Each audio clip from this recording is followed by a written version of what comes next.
মাঠে আলো ঝলমল করছে, কোটি কোটি মানুষের চোখ মনিটরে, টিভিতে আর ফোনের স্ক্রিনে। এমন একটি মুহূর্তে পছন্দের খেলোয়াড়কে মাঠে না পেলে কেমন লাগে তা ক্রীড়ামোদীরা ভালো জানেন। তেমনই এক তারকাকে নিয়ে আইপিএল কেন্দ্রিক তৈরি হয়েছে ইস্যু। এজন্য একদিকে ক্রিকেটের নির্জন মাঠ আর অন্যদিকে রাজনীতির গাঢ় ছায়া। তিনি এমন এক ক্রিকেটার যার হাতে শুধু বলই নেই, আছে স্বপ্ন, আছে যোগ্যতার মর্যাদা। কিন্তু সেই স্বপ্নের ওপর হঠাৎ ভেসে আসে সিদ্ধান্তের ঢেউ, যার কোনো যৌক্তিক কারণ নেই। মাঠের নীরবতায় যেন গর্জন করে বিশ্ব রাজনীতি। প্রতিটি বলের ভেতর ছুটে বেড়াচ্ছে প্রশ্ন, যোগ্যতা কি যথাযথ বিচার পায়? তাকে রাজনৈতিক চাপে ঠিক করে কে খেলবে, কে বাদ যাবে। সুপ্রিয় দর্শক, এনটিভি অনলাইনের বিশেষ আয়োজন বিচার বিশ্লেষণে আপনাদের স্বাগত জানাচ্ছি আমি ফাহাদিয়া মিতু।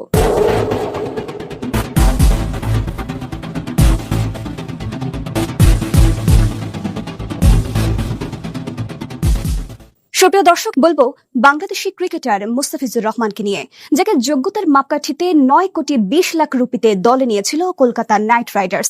কিন্তু হঠাৎ কি এমন হলো? কেন ক্রিকেটের নির্মল মাঠ মুহূর্তে পরিণত হলো রাজনীতির জটিল পিচে? তাই জানার চেষ্টা করব আজকের পর্বে। বাংলাদেশের জন্য মুস্তাফিজ কেবল একজন পেসার নন, তিনি সময়ের এক স্বাক্ষর। নিলামে তাকে নিতে লড়াই করেছিল চেন্নাই, দিল্লি আর কলকাতা, যেন তিনটি আলো এক বিন্দুতে মিলেছিল।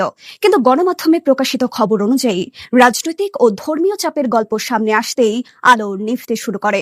বিসিসিআই এর ঘোষণায় বলা হয়, সাম্প্রতিক পরিস্থিতির কারণে তাকে ছেড়ে দিতে বলা হয়েছে। কোনো ক্রিকেটীয় অভিযোগ নয়, কোনো শৃঙ্খলা ভঙ্গ নয়, তবুও বিদায়। মজার ব্যাপার হলো, এই ঝড়ের মাঝেই মুস্তাফিজ বলেননি একটি শব্দ। তার হয়ে কথা বলেছে বল। বিপিএল এ রংপুরের হয়ে শেষ ওভারে 10 রান ডিফেন্ড করে তিনি দেখিয়েছেন খেলোয়াড়ের ধর্ম আসলে পারফরম্যান্স। অধিনায়ক সোহান বলেছিলেন, ফিজ আছেন বিন্দাস। পরে ফেসবুকে মুস্তাফিজ লিখলেন, মাঠে চোখ, নজর জয়ে, যেন নীরব এক ম্যানিফেস্টো। মুস্তাফিজুর রহমানকে কলকাতা নাইট রাইডার্স থেকে আইপিএল 2026 থেকে বাদ দিতে বলা হয় শুধু ক্রিকেট বা পারফরম্যান্সের জন্য না, বরং সরাসরি board of control for cricket in ইন্ডিয়ার বিসিসিআই এর নির্দেশে এই সিদ্ধান্ত নেওয়া হয়। মোটামুটি ঘটনাচক্রে এমন, মুস্তাফিজকে বড় দামে দলে নেওয়া হয়েছিল আইপিএল নিলামে, কিন্তু হঠাৎ বিসিসিআই এর দ্বারাই তাকে ছেড়ে দিতে বলা হয়। প্রশ্ন এসেছে মুস্তাফিজের চুক্তির অর্থ নিয়েও। পিটিআইকে দেওয়া আইপিএল সংশ্লিষ্ট সূত্রের ভাষ্য, এটি বিমার কাঠামোয় পড়ছে না, ফলে ফ্র্যাঞ্চাইজির আইনি দায় নেই। দুর্ভাগ্যজনক হলেও তার সামনে পথ আইনি ব্যবস্থা। কিন্তু দুই দেশের রাজনৈতিক অনিশ্চয়তা সেই পথটাকেও কঠিন করে তুলেছে। এই সিদ্ধান্ত শুধু ক্রিকেট পরিসরের মধ্যে না থেকে আন্তর্জাতিক সম্পর্কের প্রসঙ্গেও চলে গেছে। কারণ ভারত বাংলাদেশের সাম্প্রতিক সময়ে রাজনৈতিক ও সামাজিক উত্তেজনা নিয়ে ব্যাপারটি সেন্সিটিভ হয়ে উঠেছে। পরিস্থিতি বোর্ডের বাইরে বলে মনে করছে স্বয়ং বিসিসিআই।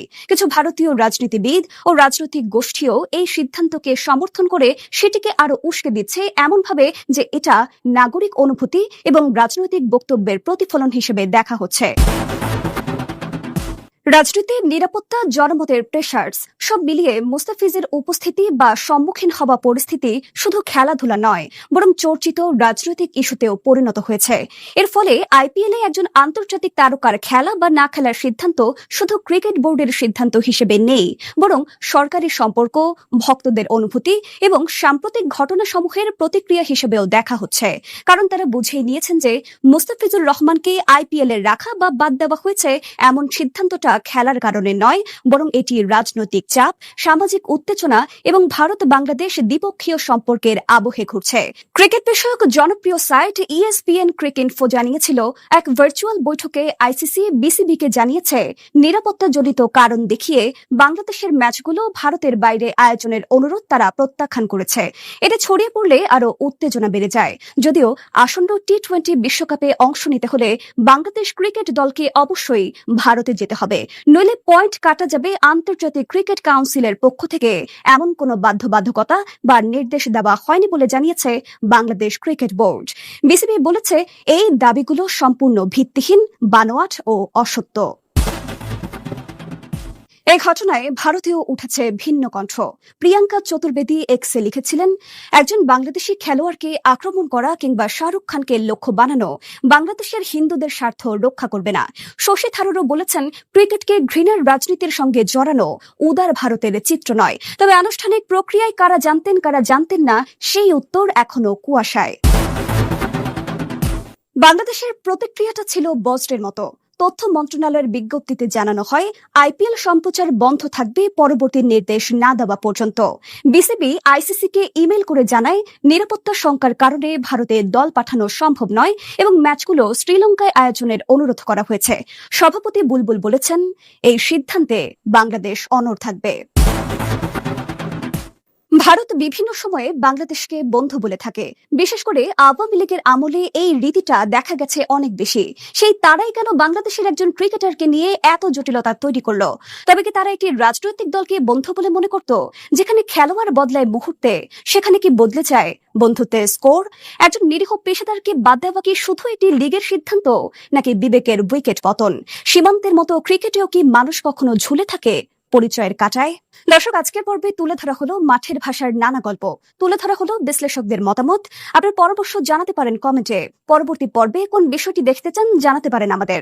আপডেট খবর পেতে ফলো করুন আমাদের ফেসবুক ভেরিফাইড পেজ এনটিভি ও এনটিভির ইউটিউব চ্যানেল। এছাড়া বস্তুনিষ্ঠ যে কোনো সংবাদ পড়তে ভিজিট করুন ntvbd.com। ভালো থাকুন, সুস্থ থাকুন, শুভকামনা সবসময়।